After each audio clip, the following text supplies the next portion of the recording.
proxecto Mina do Ade, que se fixo famoso porque saiu, ou se fixo mediático, porque declararon o proxecto estratégico europeo con outros moitos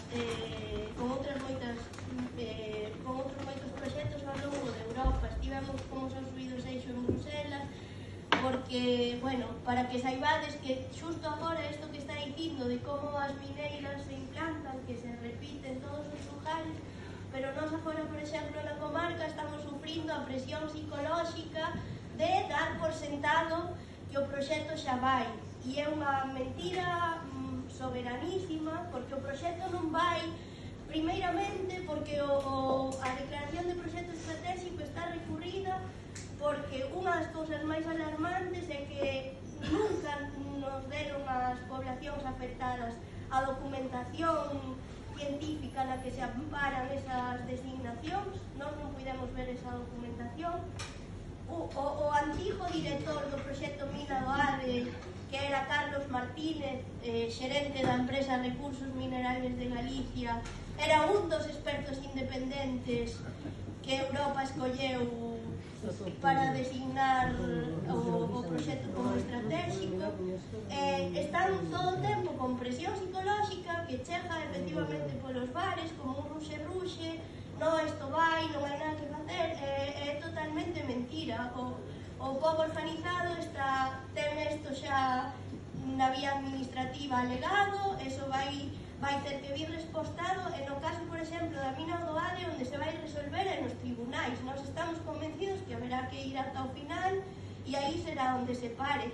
E entón vou referir, no caso de Doade sí que houve minería antigamente, pero eran como proxectos mineiros moito máis pequenos, podese categorizar incluso de minería artesanal, que xa tamén foron contestados no seu tempo, pero temos exemplos reais na Galiza de minas que xa se pararon. O exemplo que a min máis me gusta contar é o exemplo da mina da Penouta. A mina da Penouta estaba funcionando e está paralizada.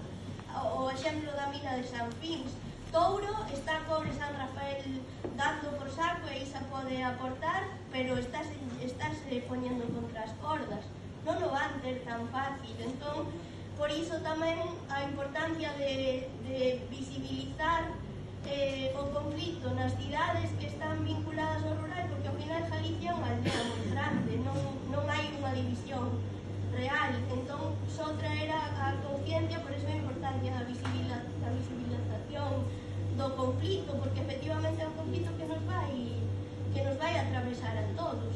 No noso caso, a mina de Doade está entre a Serra do Cando e a Serra do Suído, pero a quen acabará afectando tamén será a Ría de Vigo, en primeira instancia, cando empecen a...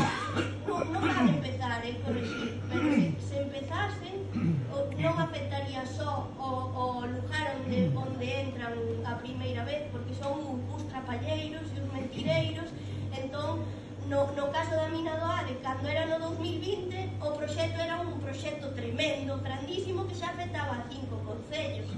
Agora reduciron e chamanlle eso, mina verde, sustentable, como son increíblemente maravillosos e son amables. Aquí non nos veñen cunha pipa, nin nos chegan amenazas de muerte. Bueno, nalgúns casos nos concellos teñense dado coaccións así, porque ao final son concellos pequenos onde efectivamente hai roce, porque hai convivencia diaria de habitación. Entón sí que hai tamén presións políticas que as veciñas que habitamos o territorio sufrimos, pero non está nada avanzado, imos estar aí. Entón, cando a sociedade civil apreta, non teñen nada que facer, porque a razón témola nós. Decía unha muller de Vilaboa, que agora debe ter cerca dos 90 anos, a Elisa, que estaba que pararon a empacadora, cando foi a loita da empacadora, que antes aí, e a Elisa decía,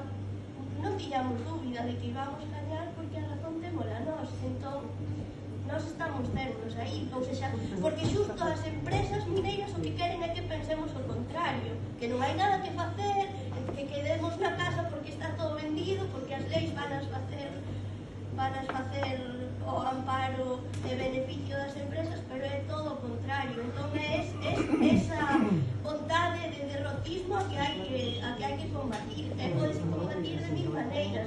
As ideas máis tolas normalmente son as que máis triunfan. Como eu creo que é beneficioso que saian 300.000 colectivos e que cada un funcione como queira, pero quero dicir que aquí en Galicia hai exemplos de victorias moi recentes, e despois nós tamén tivemos a oportunidade de coñecer a xente de Rumanía que parou o proxecto de Rosia Montana.